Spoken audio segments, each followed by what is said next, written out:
Welcome to this year's edition of Using the Typhoon 3 sprayer with extension, spraying today for carpenter bees. I like to do my own pest control, and these carpenter bees will just eat a log home.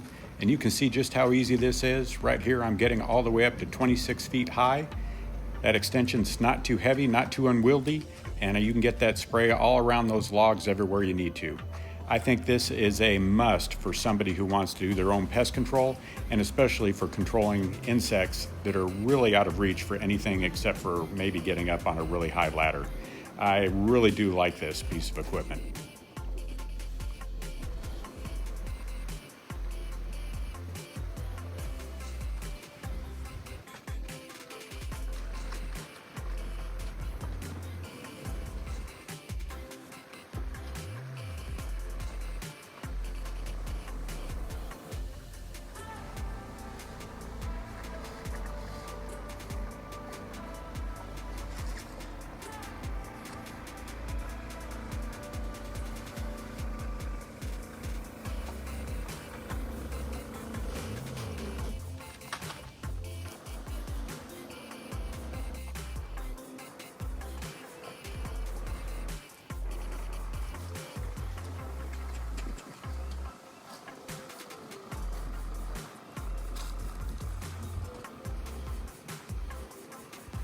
All right, thanks for joining me. Anytime I do get a new piece of equipment, I will try to post a review. If you've got any questions about it, please feel free to ask in the comments. Like and subscribe. We do appreciate you.